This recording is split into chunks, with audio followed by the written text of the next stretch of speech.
भारत ने न्यूजीलैंड के खिलाफ टी20 श्रृंखला जीत ली है।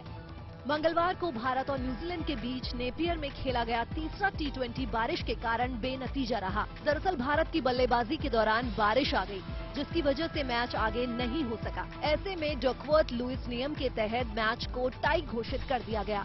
इस मैच से पहले 3 मैचों की सीरीज में भारत 1-0 से आगे था, लिहाजा भारत ने इस सीरीज को जीत लिया। मैच में न्यूजीलैंड ने पहले बल्लेबाजी करते हुए 19.4 ओवर में 160 रन बनाए। जोवेन कॉनवे ने 59 और ग्लेन फिलिप्स ने 54 रन बनाए। टीम इंडिया की ओर से अर्शदीप सिंह और मोहम्मद सिराज ने 4-4 विकेट लिए। जवाब में टीम इंडिया ने 9 ओवर में 4 विकेट खोकर 75 रन बना लिए थे। तभी बारिश शुरू हो गई। इसके बाद एक भी बॉल का खेल नहीं हो सका और डकवर्थ लुईस नियम के तहत तीसरे टी20 को टाई घोषित कर दिया गया।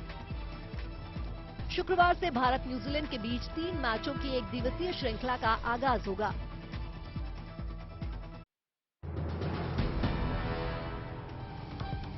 फीफा वर्ल्ड कप के तीसरे दिन ही बड़ा उलटफेर देखने को मिला। मंगलवार को खेले गए एक मुकाबले में खिताब की दावेदार मानी जा रही अर्जेंटीना को सऊदी अरब ने हरा दिया। अर्जेंटीना से वर्ल्ड रैंकिंग में काफी नीचे वाली टीम सऊदी अरब ने इस टूर्नामेंट की मजबूत टीमों में से एक अर्जेंटीना को 2-1 से हरा दिया। मैच का पहला गोल अर्जेंटीना के लियोनेल मेसी ने 10वें मिनट में ही कर दिया था और हाफ टाइम तक टीम 1-0 से आगे थी। लेकिन सऊदी अरब ने दूसरे हाफ में आक्रामक खेल दिखाते हुए बाजी पलट दी। सऊदी अरब ने सेकेंड हाफ में 2 गोल किए। पहले 48वें मिनट में अल शहरानी ने गोल दागा। इसके बाद सलेम अल दावसारी ने 53वें मिनट में गोल किया और मुकाबले को 2-1 से अपने नाम कर लिया। इस हार के साथ अर्जेंटीना का लगातार 36 मैचों में अपराजय रहने का क्रम भी टूट गया। अब अर्जेंटीना का मुकाबला 27 नवंबर को मैक्सिको और 30 दिसंबर को पोलैंड से होगा।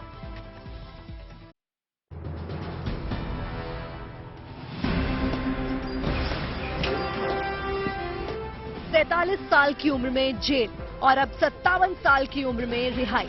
ये कहानी है पाकिस्तानी नागरिक काला मसीह की। 10 साल की सजा पूरी होने के बाद इस पाकिस्तानी कैदी को मंगलवार को अमृतसर की केंद्र जेल से रिहा कर दिया गया। अमृतसर के रामदास बॉर्डर के इलाके में 10 साल पहले इसे एक पिस्तौल के साथ पकड़ा गया था। गैर कानूनी तरीके से भारतीय सीमा में दाखिल होने के दौरान इसे धर दबोचा गया था, जिसके चलते इसे 10 साल की सजा हुई थी। काला मसीह ने खुद बताया कि ये स्मगलिंग करता था। मैं 10 साल सजा सी, 2,10,000 रुपया जुर्माना सी, 1 साल ओदे च सजा कटी ते 1,10,000 रुपया तारिया। सजा खत्म होने के बाद भारत सरकार की तरफ से रिहा कर अटारी वाघा बॉर्डर ले जाया गया, जहां उसने अपनी रिहाई और पाकिस्तान में अपने घर जाने को लेकर खुशी जताई। काला मसीह पाकिस्तान के पंजाब प्रांत के नारोवाल जिले का रहने वाला है।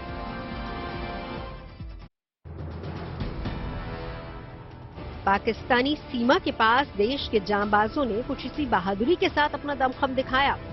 ये तो महज एक ट्रेलर है, असली परीक्षा के लिए भी ये रणबांकुरे पूरी तरह से तैयार है। ये जगह है राजस्थान के बीकानेर में थार मरुस्थल, जहां 3 दिनों तक सैन्य अभ्यास हुआ। इसमें भारतीय थल सेना और वायुसेना शामिल रही। इन्होंने एक साथ मिलकर महाजन फील्ड फायरिंग रेंज में अपनी तैयारियों को परखा।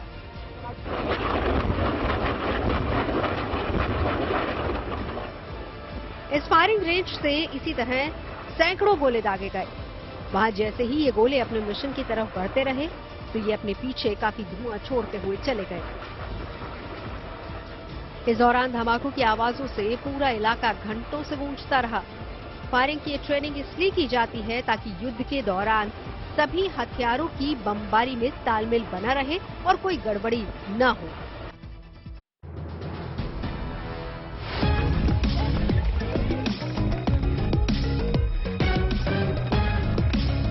मध्य प्रदेश के जबलपुर में अग्निपथ योजना के तहत लड़कियों की सेना में भर्ती प्रक्रिया शुरू हो गई है।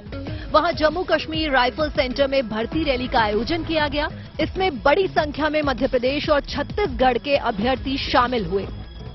मेरा long jump, high jump, running सब कुछ हो गया और मैं बहुत एक्साइटेड हूँ जाने के लिए आर्मी में। फैमिली वाले भी बहुत खुश हैं और फैमिली वालों ने मुझे बोला जाने के लिए और मेरा भी बचपन से सपना था यहाँ आने के लिए। 2 दिनों तक चली इस भर्ती रैली के लिए 32,000 से ज्यादा महिला अभ्यर्थियों ने आवेदन किया था। इनमें 1600 से ज्यादा लड़कियों को बुलाया गया। फिटनेस टेस्ट पास करने वाली लड़कियों की फरवरी में लिखित परीक्षा करवाई जाएगी। इससे पहले उनका मेडिकल टेस्ट भी होगा।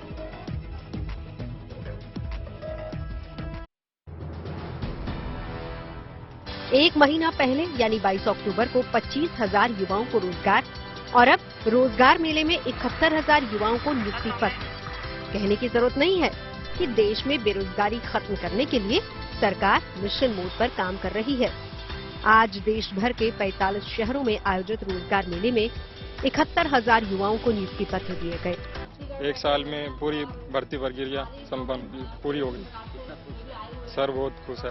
मैं कैनरा बैंक में क्लर्क के रूप में आयुक्त हुई हूँ और लगभग 8 से 9 महीने का ये प्रोसेस था जिसमें मेरा सिलेक्शन हुआ है और मैं इसके लिए मोदी जी का बहुत बहुत धन्यवाद देना चाहती हूँ कि ये जो हमारे जीवन की एक नई शुरुआत है उन्होंने उसको इतना यादगार बनाया हमारे लिए। एक मुश्त हजारों युवाओं को नौकरी देने का ये मोदी सरकार का मेगा प्रोजेक्ट है, जिसके तहत पहले 50 केंद्रीय मंत्रियों ने अलग अलग लोकेशन पर अपॉइंटमेंट लेटर सौंपे थे।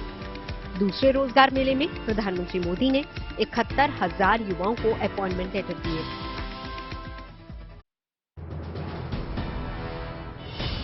राम जन्मभूमि अयोध्या के दीपोत्सव की चमक हो या कृष्ण भूमि बरसाने की होली का रंग या नवरात्र पर मां विंध्यवासिनी के दरबार का मेला, उत्तर प्रदेश के ये धार्मिक स्थल बड़ी संख्या में श्रद्धालु और पर्यटकों को आकर्षित करते रहे हैं। इसका सबसे बड़ा उदाहरण ये है कि काशी विश्वनाथ कॉरिडोर के बनने के बाद से ही बनारस में पर्यटकों और श्रद्धालुओं की संख्या में कई गुना बढ़ोतरी हुई है।